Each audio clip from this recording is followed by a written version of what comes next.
जिल्हा परिषद आणि पंचायत समितीच्या निकालात पुन्हा एकदा भाजपनं मुसंडी मारल्याचं चित्र अहमदनगर जिल्ह्यातील श्रीगोंदा तालुक्यात पाहण्यास मिळालंय। जिल्हा परिषदेत भाजपने 3 आणि काँग्रेस राष्ट्रवादी आघाडीने 3 गटांवर वर्चस्व मिळवलं, तर पंचायत समितीत भाजपला 7 जागेवर आणि काँग्रेस राष्ट्रवादी आघाडीला 5 जागेवर वर्चस्व मिळवता आलंय।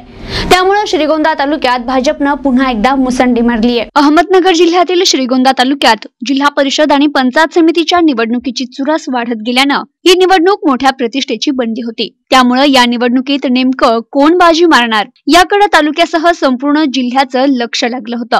मात्र या निवडणुकीत बाळासाहेब नहाटा, दत्तात्रय पानसरे, बाबासाहेब भोस, हरिदास शिर्के, अनिल ठवाळ, हेमंत नलगे यांसारख्या अनेक मातब्बर नेत्यांना जनतेनं पराभवाचा धक्का दिलाय। बेलवंडी गटात काँग्रेसच्या अनुराधा नागवडे या 14,954 मते मिळवत विजयी झाल्यात, तर आढळगाव गटात भाजपच्या पंचशीला गिरमकर यांना 9,845 मते मिळाली आहे। तसेच काष्टी जिल्हा परिषद गटात भाजपचे सदाशिव पाचपुते 14,822 मतं मिळवत विजयी झालेत, तर एडपणे गटात राष्ट्रवादी काँग्रेसच्या कोमल वाखारे 13,076 मते मिळवत विजयी झाल्यात आणि मांडवगण गटात राष्ट्रवादीच्या सुवर्णा जगताप 11,591 मते मिळवत विजयी झाल्यात। तसेच बेलवंडी गणातून काँग्रेसचे अण्णासाहेब शेलार 6,918 मते मिळवत विजयी झालेत। हंगेवाडी गणातून काँग्रेसचे जिजाबापू शिंदे यांनी 5,083 मते मिळवत विजयश्री खेचून आणली आहे। आढळगाव गणातून भाजपच्या मनीषा कोठारे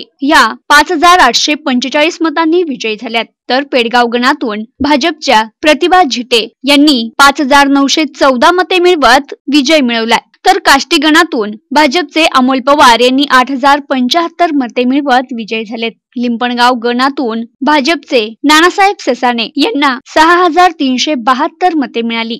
एडपणे गणातून राष्ट्रवादीच्या गीतांजली पाडळे यांनी 6,410 मते मिळवत विजय पटकावलाय, तर देवदैठण गणातून राष्ट्रवादीच्या कल्याणी लोखंडे यांनी 6,413 मते मिळवत विजय मिळवला। कोळगाव गणातून भाजपचे पुरुषोत्तम लगड 6,749 मते, तर पारगाव गणातून भाजपचे शहाजी हिरवे 5,148 मते मिळवत विजय प्राप्त केलाय, तर भानगाव गणातून भाजपच्या आशा गोरे या 5,868 मतांनी विजयी झाल्या असून गटामध्ये भाजपचे 4 तर काँग्रेस राष्ट्रवादी आघाडीला फक्त 2 जिल्हा परिषद जागांवर वर्चस्व मिळवलंय, तर पंचायत समितीला भाजपला 7 जागेवर आणि काँग्रेस राष्ट्रवादी आघाडीला 5 जागेवर वर्चस्व मिळवता आलंय। मात्र स्वाभिमानी शेतकरी संघटना आणि शिवसेनेला खातही उघडता आलं नाहीये। श्रीगोंदा तालुक्यात भाजपने पुन्हा एकदा मुसंडी मारली आहे असं म्हणणं काही वावगं ठरणार नाही।